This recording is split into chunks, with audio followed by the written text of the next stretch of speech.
Hello, everyone. Welcome. I'm Baroque and new book for Andrew.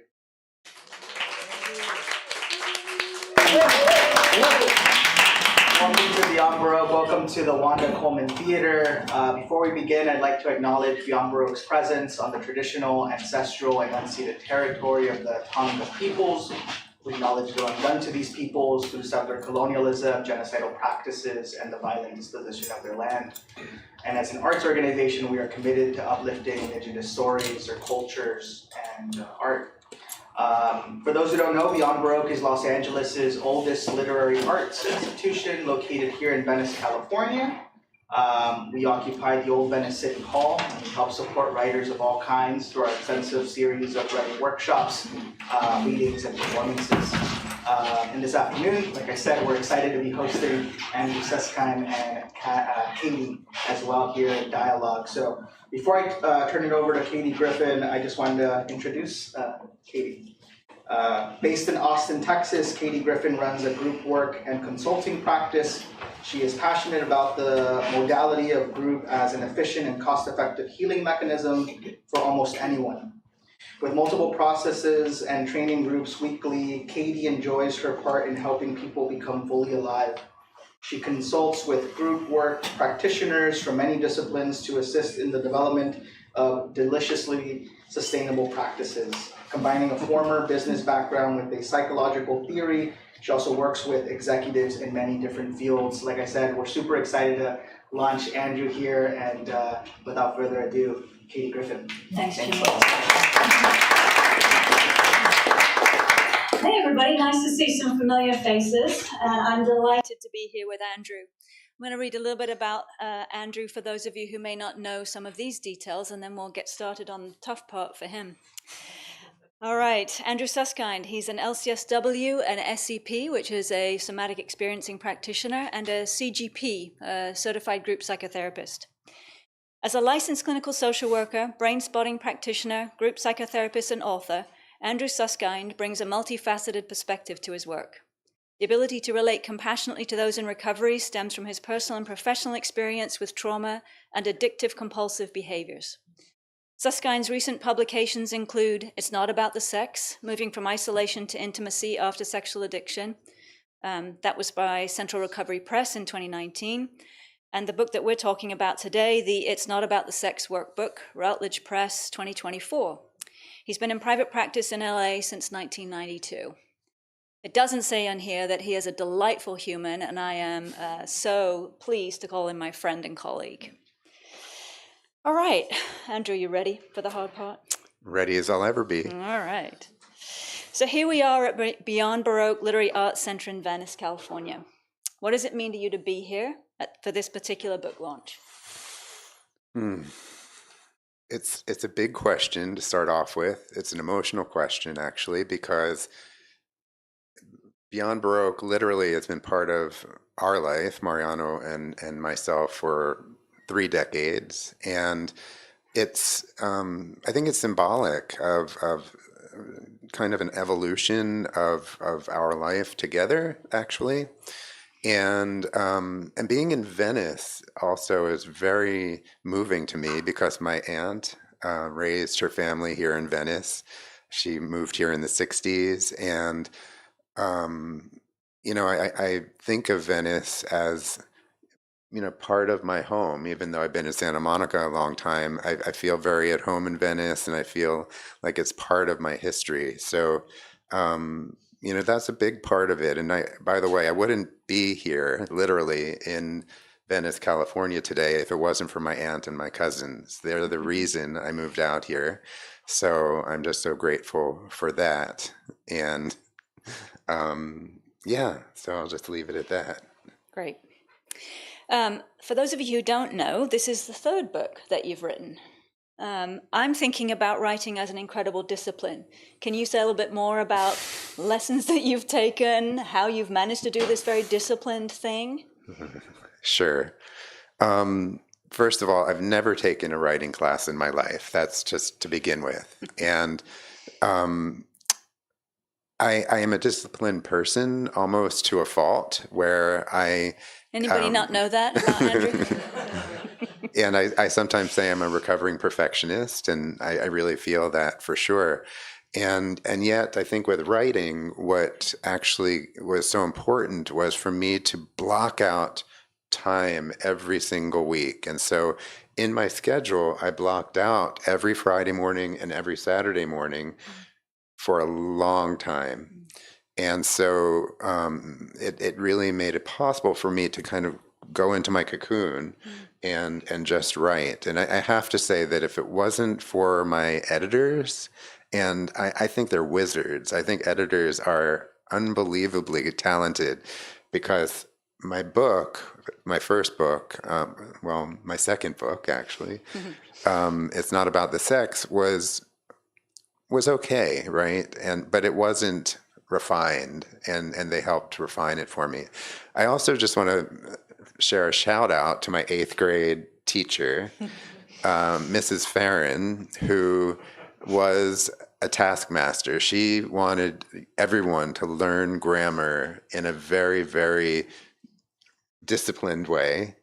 And I realized over time that she wasn't as strict as she showed that she was. But I don't know where she is nowadays, but I have to say that Mrs. Farron laid the groundwork really for me to be the writer that I am today. It's interesting that that was a really early influence.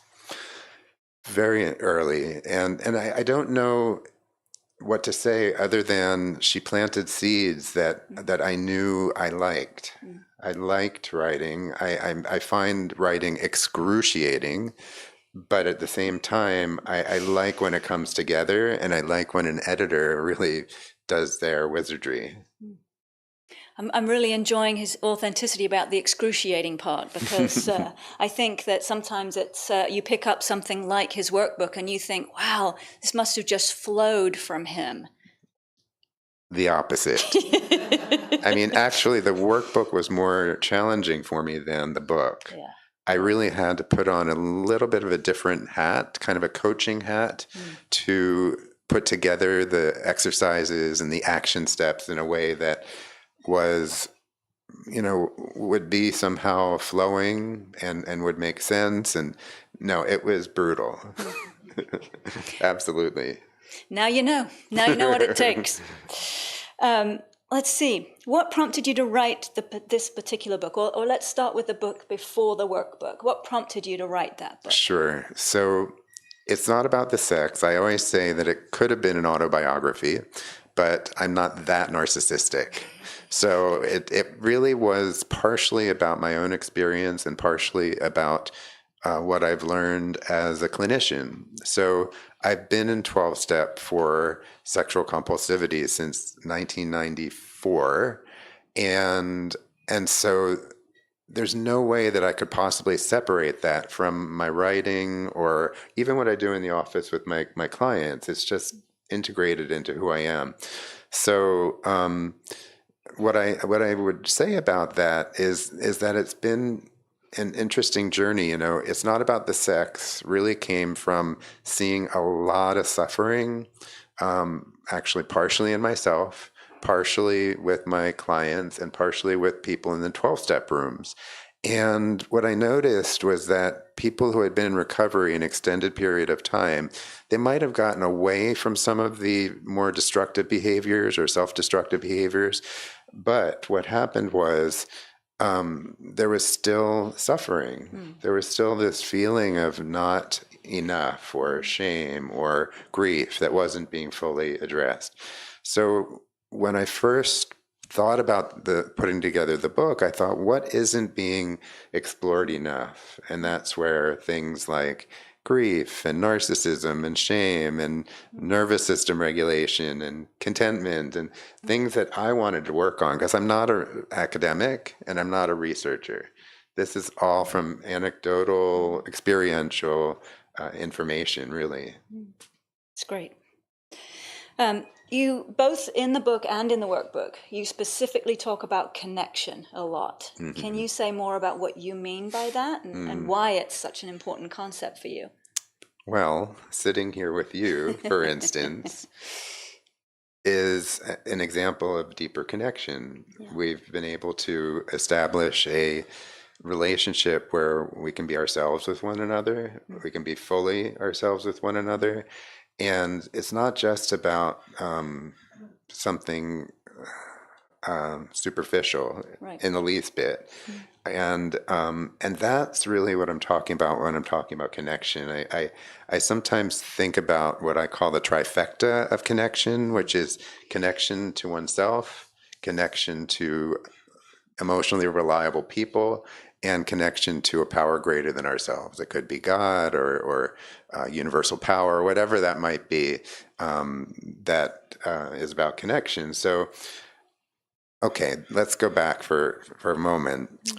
There is a wonderful TED Talk by Johann Hari, Hari, called, basically it's the opposite of addiction is connection. But what he says in full is the opposite of addiction isn't sobriety. Right. The opposite of addiction is connection. So I sometimes, even as I say this right now, I sometimes forget how profound and powerful this is, because to me, I'm talking, about long-term sustainable recovery, and not just from the behaviors, but what's really going to create a bigger, better life, what's really going to be meaningful and purposeful and give people, including myself, a reason to wake up in the morning, right? So connection, we know nowadays that we're biologically wired for connection. We know that we're biologically wired for love. We're biologically wired for belonging. But all of this is so fundamental to having a life and a recovery life that is ultimately more meaningful and has more of a sense of this, right? In the moment, can I be with you and really feel your presence and really feel like I'm here? And I think we're doing that. I'm feeling that anyway. Yeah, me too. Oh, good. You're reminding me, I'm not going to get it right, but there's a German philosopher who talks about the you, me, and us, and the us is that space where you and I inhabit a space in a meaningful manner together. And I think that you're describing it when you're talking about that type of connection. Yeah. Yeah. No, I love that. You, me, and us. I will take that with me. Who knows? I probably got it all wrong, so I should look it up. We'll look it up later. You talk a little bit about something in your background that led you to sort of feel like a heat-seeking missile. Right. Could you say some more about that? Yes. So in my family, I always say that I think there is a desire and a longing to love one another, but for the most part, there was a lot of disconnection, right? And so what I did was, as a kid, is I went to the neighbors, I went to the friends, I went to the mothers of the neighbors. I found people who seemed to be happy and seemed to be connected and seemed to be living this life that I kind of admired. And so from a young age, I became a heat-seeking missile. What happened eventually, though, is that took a turn, a little bit of a dark turn, actually, where I was looking for love in all the wrong places. And it became a difficult time, a dark time in my life, when I was engaged in a lot of compulsive sexual behavior.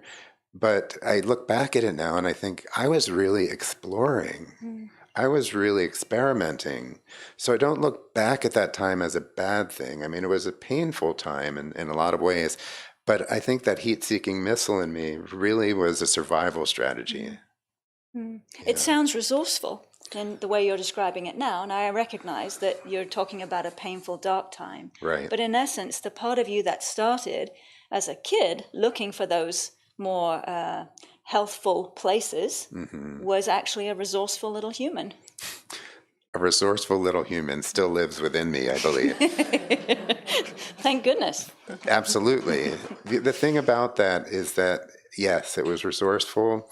And when I got to 12 step, there was a little bit of right or wrong in the program. And I don't think it was meant to shame, or I don't think it was meant to be so black and white. But I was a rule abider on the one hand, and I was a rule breaker on the other hand. Right.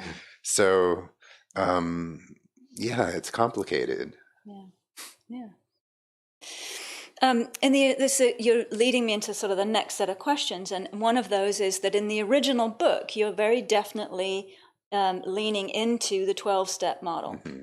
The workbook is heavily into sexual health as a model. Can you say more about what that transition's been like, or the journey from one to the other? Sure. It's a big question because I was so immersed in 12-step for so long, and I still am connected to the 12-step program, and believe that in some ways it helped me find a new life.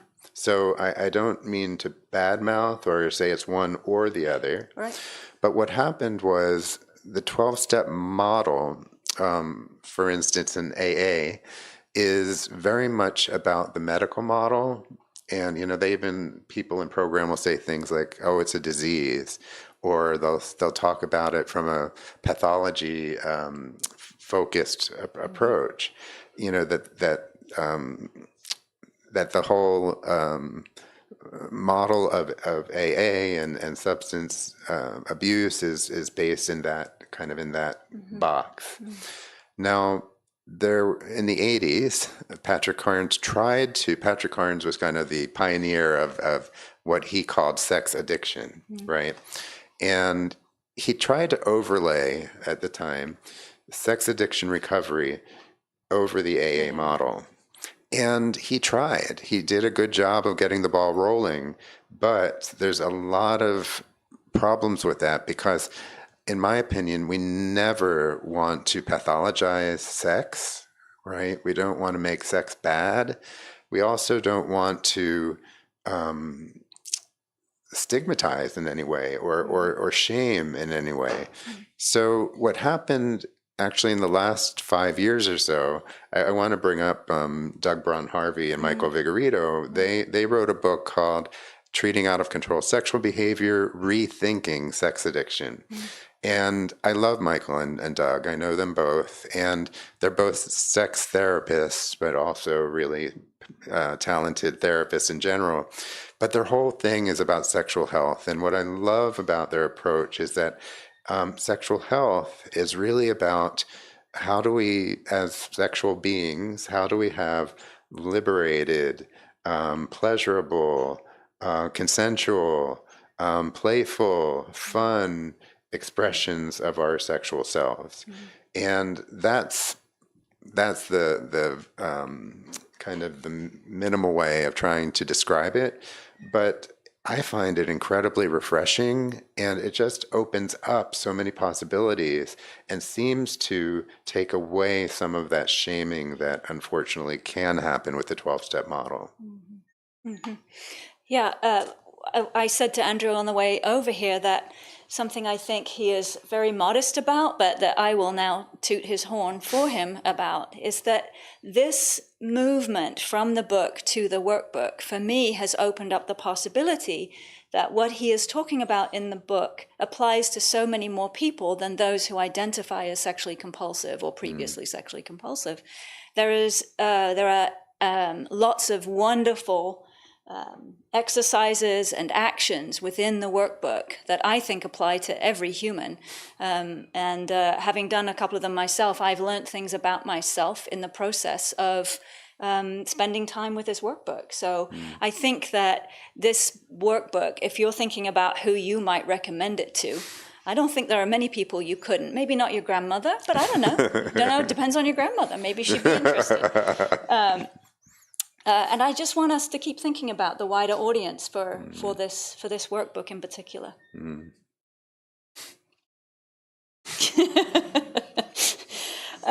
Let's see. The other part that I was really, really taken with, and Andrew gave me an early look at the workbooks, I feel very honored about that, is that you chose to start each chapter with what is called a memoir snapshot. And both of us were raised as therapists to protect our own experiences and our own selves in a way, not, I think, in good service of the client, to center the work around the client and to be very, very sparing about use of self and self-disclosure.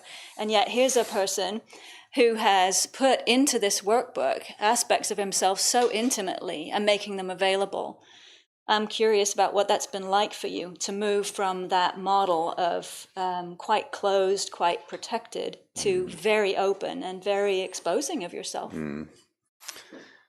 It's been a journey for sure. I feel like I needed to be more cautious when I wrote the original book.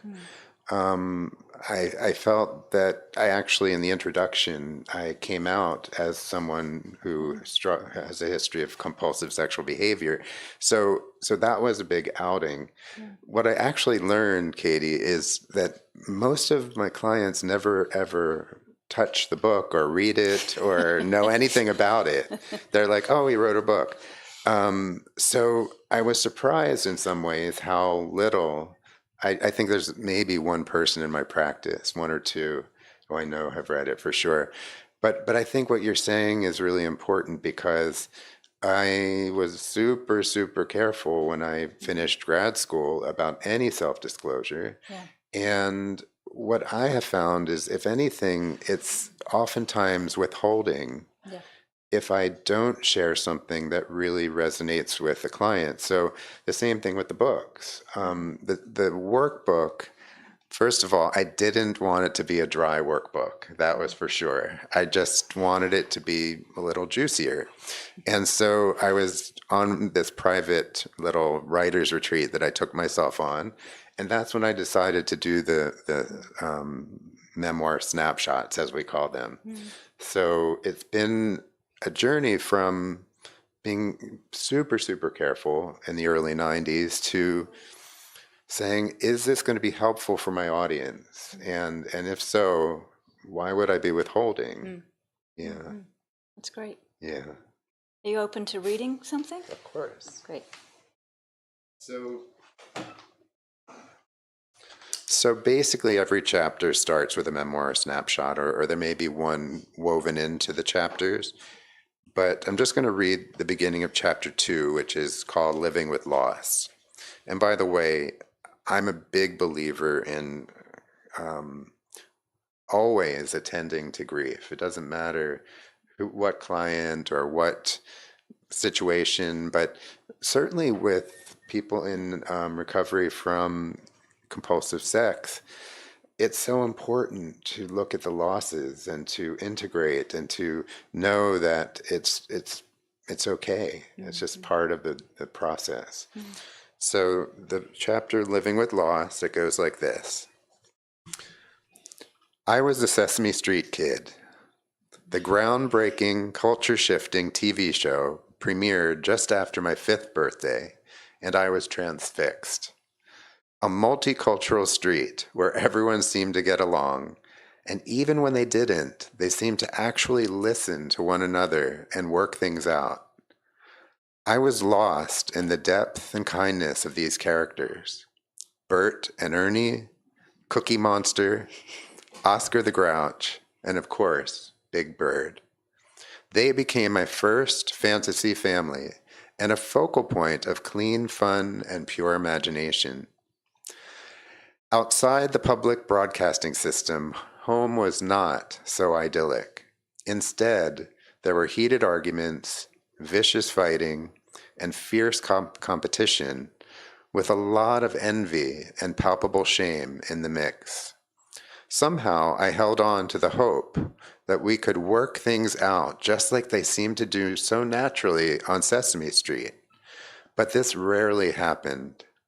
The arguments became louder, the isolation became more profound, and I learned to get my emotional needs met elsewhere, mostly with the loving generosity of my friends' families that adopted me. Every child dreams of a family that gets along and enjoys being together, but this wasn't my experience. When I think back on the idea of a peaceful home, I simply wanted a sanctuary where I would feel safe and protected. Instead, I resourcefully learned how to get lost in the wonderful world of Disney or Sesame Street or my friends' seemingly harmonious homes. Back in the 90s, my therapist, Darlene, helped me uncover my family trauma as I began to grieve the loss of the fantasy while moving toward accepting the reality of my troubled family. It was time for me to come to terms with the losses of my childhood. As you're reading it now, what comes up?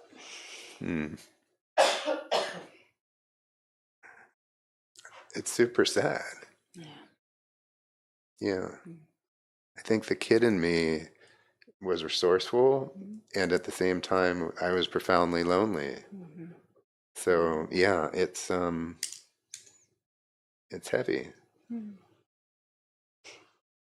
It is, and I'm struck by the fact that we're looking out at a beautiful group of people, another form of family who's here for you. So there's been a big journey to get there. Yeah. And the fact that I have blood family in the audience, my aunt and my cousin specifically, and family of choice, that's where the heat-seeking missile works. Yeah. I'm putting myself in the position of writing, which, as you've seen me, Andrew has from time to time said, you should write. And I've gone, no, or words to that effect. But I'm imagining how much support I would need to do that process. Yeah. Are there people that you can think about form the support for the actual process of writing? I know I'm going to forget people. I don't know if you have the list with you. Maybe that would be helpful, but just happen to have it. May I? I would feel at a loss if I didn't mention everyone. So the idea that it takes a village is ginormous when it comes to writing a book. I had no idea the undertaking of what it would mean to ask for help and to ask for help from people who really can help, right? So I'm just going to go through the list. My original coach, Sam Foster, from my coach training in the year 2000, amazing. Jean Noel Bassier, I call her my book midwife, because she helped me understand what query letters and book proposals and that, by the way, book proposals are more vicious to write than an actual book. I mean, book proposals are very, very challenging because basically you're trying to sell your idea to the publisher. So it has to be shiny. And I didn't know how to make it shiny, but Jean Noel was tough and wonderful. Heidi Parr Kerner actually helped me with, as a coach, with presentations, with workshops. She just helped me craft all that, which was amazing. And I still use some of the tips that she gave me way back then. Mike Johnson was my virtual assistant for 18 years. He did some editing for me. He did a lot of, he went above and beyond what any virtual assistant or virtual admin does. And so he was wonderful, another Seattle person, Mike was. And then we've got Mike Merlino, who has been doing my social media.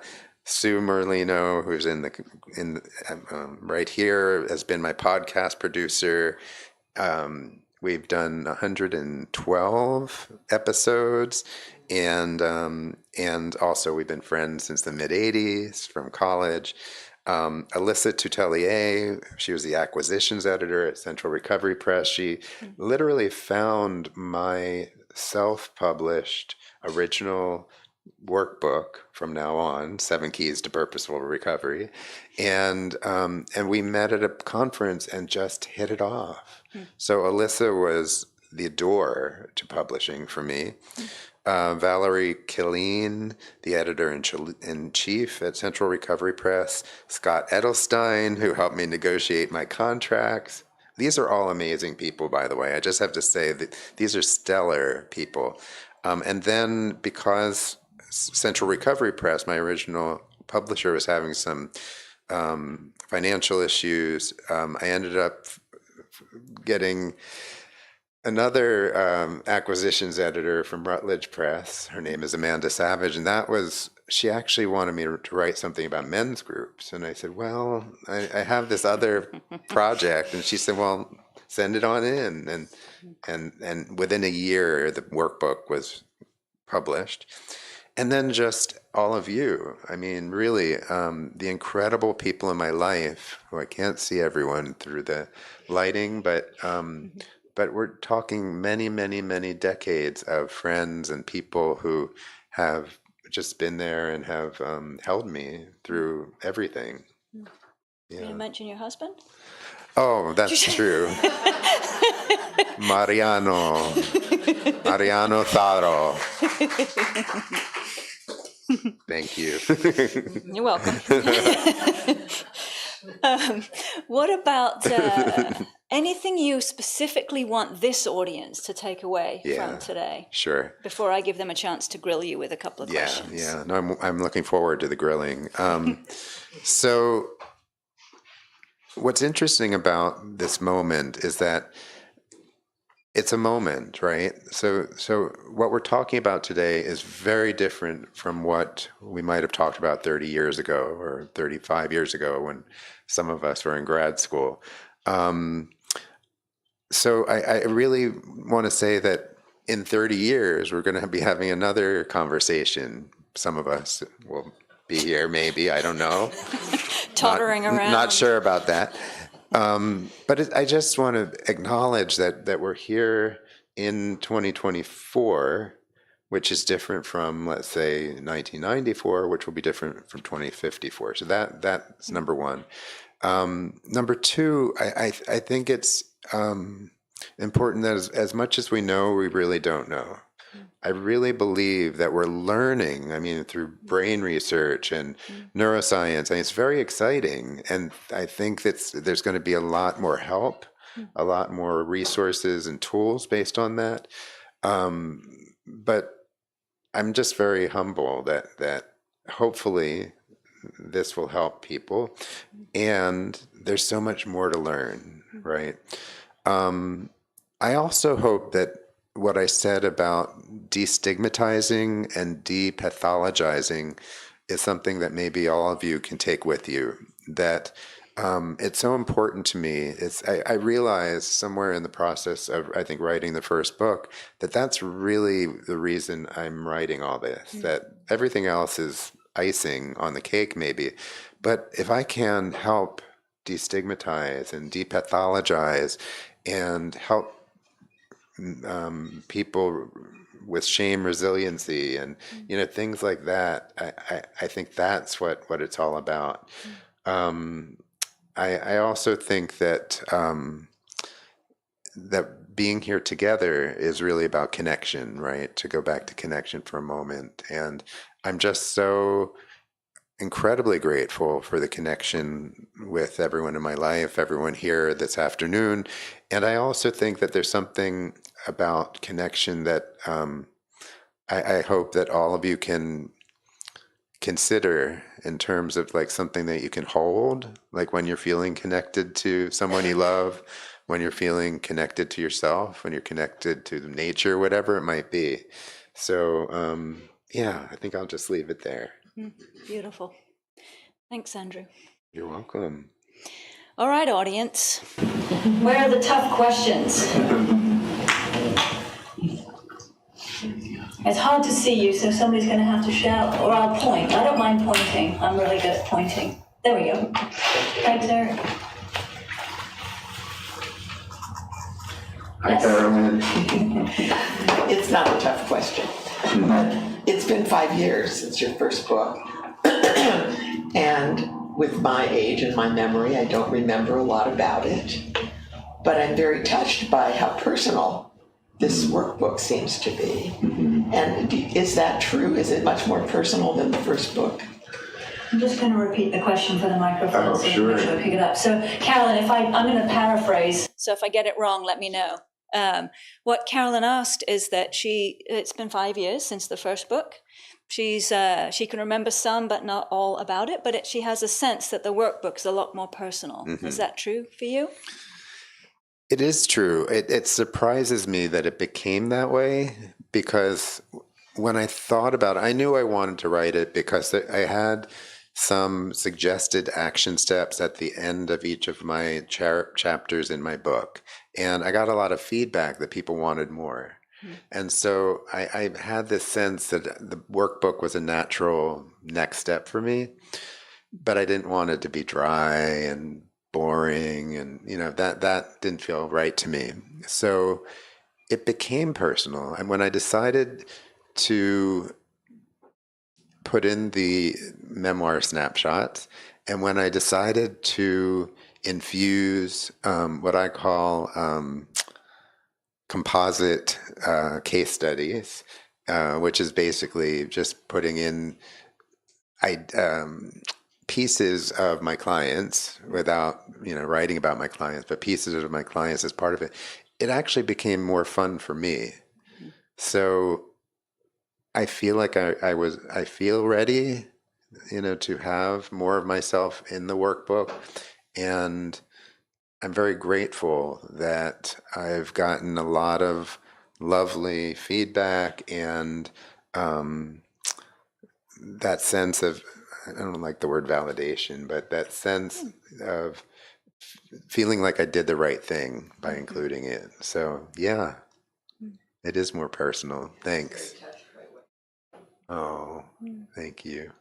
Sue? So, not to plug the podcast, but we are going through each chapter in the podcast. I think we're up to 3 right now. Is there a favorite chapter that you remember, like writing and being kind of moved by it, or feeling that it was your favorite? So Sue said not to plug the podcast. Plugging the podcast.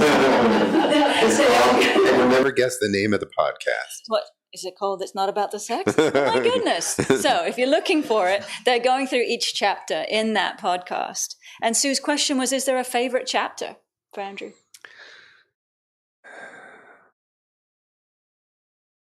I don't know if there's a favorite per se. I lean into grief quite a bit. I always have. Maybe it was my background working in hospice for 6 years. Maybe it was the sequence of deaths in my family in 2010, 2011, 2012. But grief and what I called living with loss, as I mentioned before, it flows out of me very easily. So it's a very deep, meaningful, easy kind of chapter for me. Yeah. William? Is that you? Right, hi Angie. Hi, William. Hi, Katie. I have a non-tough question for you. I was interested in just if you just reflected over the time that you've been writing the workbook, how have you changed in the process? So William's question is that over the time that Andrew wrote the workbook, how has he changed? Is that right, William? Yeah. It's a great question. I think I'm still digesting the changes because the workbook officially was published in February. It's so fresh. But what I can say is that I feel liberated. When it's funny to keep saying memoir snapshot. It's like a funny thing, but it was something my publisher came up with. And what I would say about that, William, is it felt like it was necessary. Like it really was time for me to share more of myself in that way. And so it definitely was liberating. And I feel I do feel proud a little bit. I can say that out loud. I feel proud that I gave myself the space to do that. But I love the question, and I'm going to give more thought to it. But I feel more than anything that I feel relief. I feel like I gave birth, and I was in. I think I was kind of in labor for a few years, and so I just feel blessed and pleased that it's that I was able to make it happen. Mm-hmm. We were talking earlier about me not shrinking and being more expansive, and so I'm working on that. I was thinking of everything you said, that become bigger,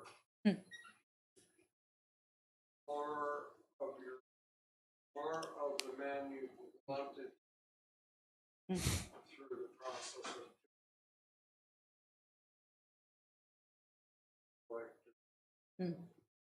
So Keith is recognizing that Andrew's becoming bigger, more of the man that he was, did you say supposed to be, wanted to be, Keith?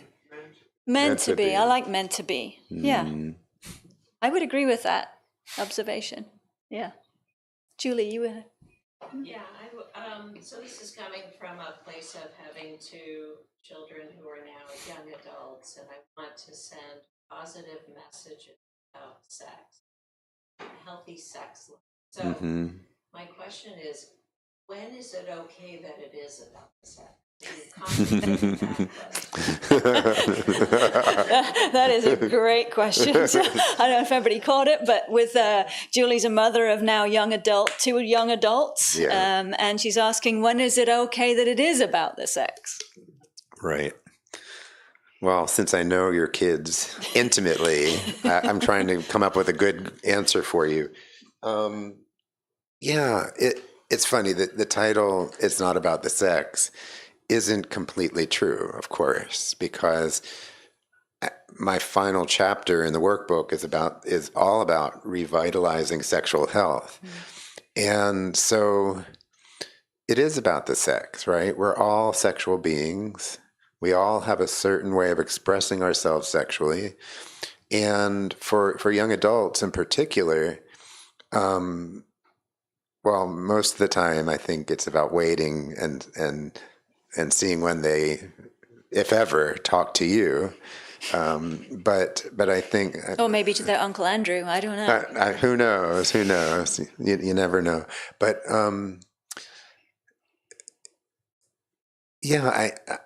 I believe that, I believe we live in a puritanical society still. I believe that the sex education that's out there is mediocre at best. So, I think, I forgot to say this before, but I think that sexual health as a term gets overlooked most of the time, right? We talk about mental health. We talk about physical health. Sometimes we'll talk about spiritual health even, but we don't talk about sexual health as a concept, as a way of being, having that part of us that's, that is part of our aliveness. So it's funny. I feel like I'm talking to Grace and Simon as I'm talking to you. I don't know exactly what to share other than can there be a language around this? Can there be some kind of open channel? And many times I think with kids or young adults, it's like knocking on the door and seeing if they're willing to have that kind of talk. But I think it's so hard because there's not a whole lot of templates available. Well, Maybe this is your next book.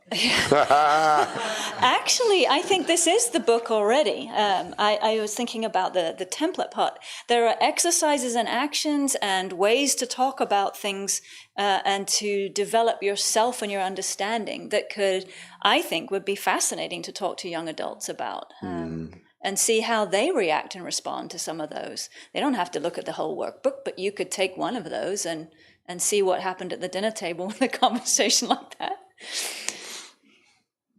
Yeah. Hi, I'm Leslie. Leslie. Nice to meet you too. Yeah.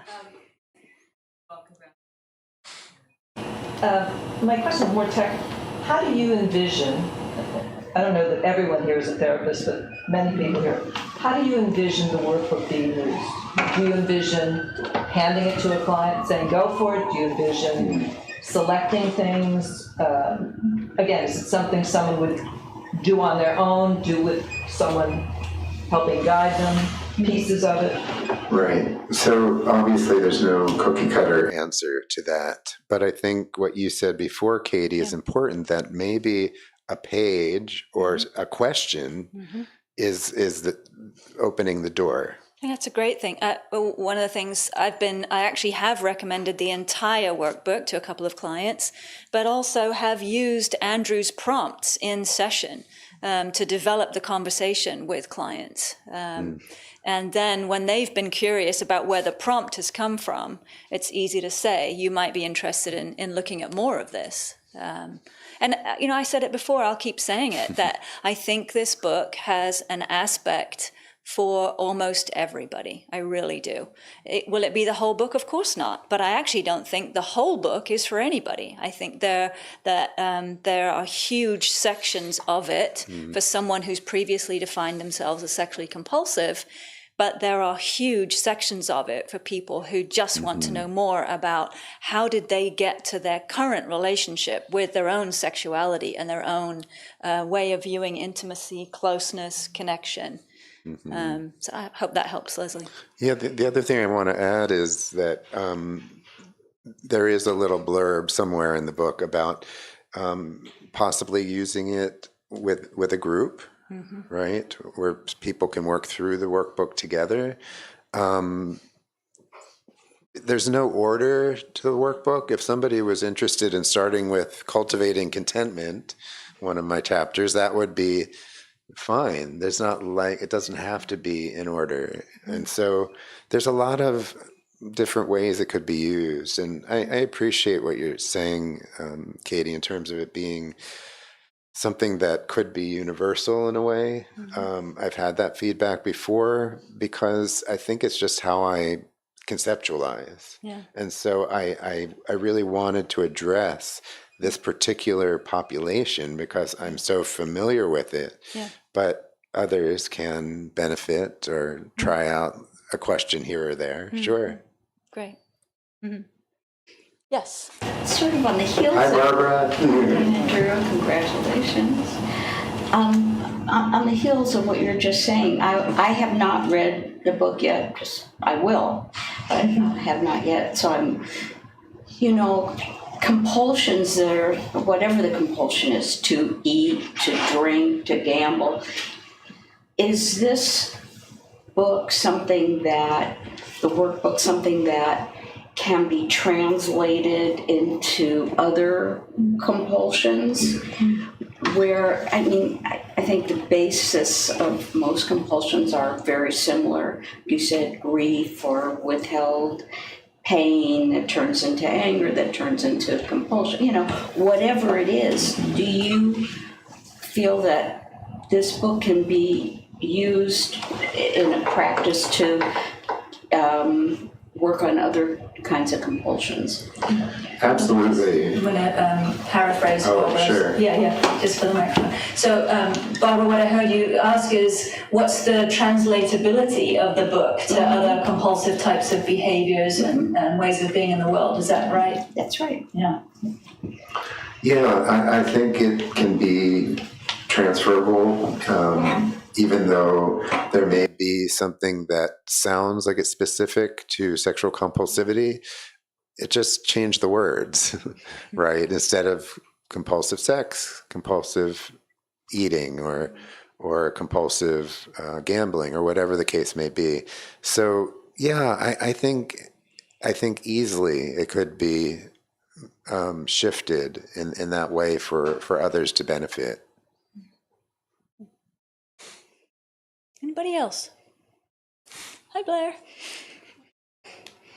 So I've been sitting here trying to conceptualize this question, and I think the simplest way to format it is, I'm wondering if there's something, when you completed it, was there something afterwards that you wish that you had put in the book? Like, could there have been an additional chapter, for example?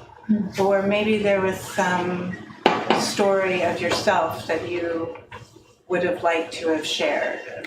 Just anything. So I don't know if this is a prompt for the fourth book, but maybe. So Blair's I don't know question, if that's happening. So Blair's question is there anything that you wish you would have included, or you thought afterwards, oh, perhaps there was a chapter that I could have added? Anything that comes to mind right now? It's very thought-provoking, your question. I'll tell you something about the first book, and this is a little different. I never went back to read any of it. For whatever reason, I wasn't drawn to go, and because I I think for this very reason, I think if I went back and read the first book, I would have been miserable.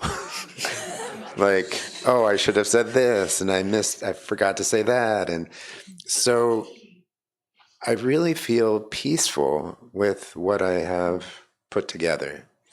And I may have ideas, like, for instance, I've included things, especially around sexual health, as we've talked about, that I didn't include in the first book that, I wish I had, right? But that's what happens. I mean, I think the evolution of my understanding of myself and understanding of the topic allowed me to expand more, feel more expansive. And I really feel like I did my best. And I probably will never, well, not entirely, because in our podcast, we do a little bit of digging, but other than that, I don't believe, I don't want to feel that sense, because I can definitely get into regrets.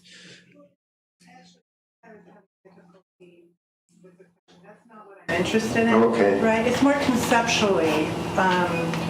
You and I haven't looked at it yet, but you had named like contentment and grief, and these are very big topics in and of themselves. And so, and maybe it's too soon because the book is just completed, and but it's more about those kind of conceptual pieces that you have framed the book around.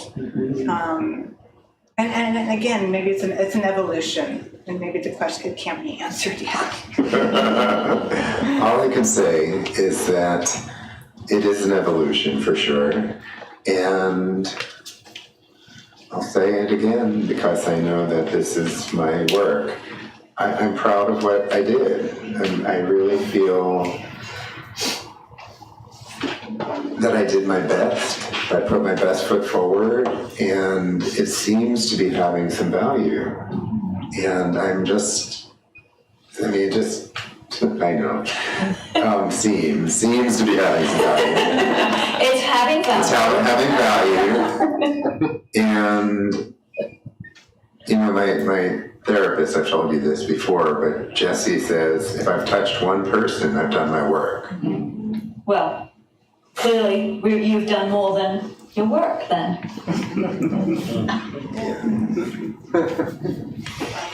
More questions back there? Any more questions? Clapping, we're doing. Oh, you're so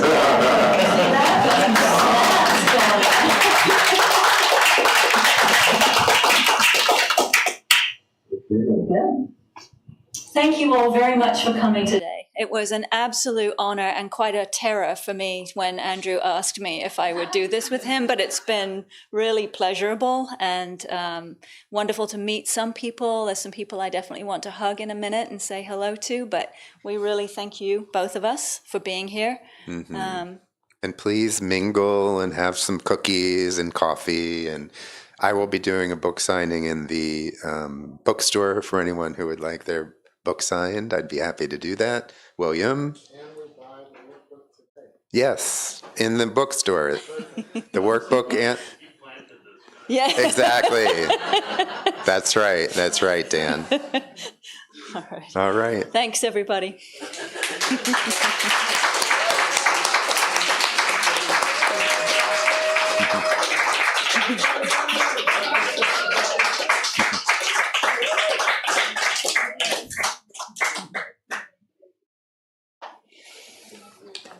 Okay.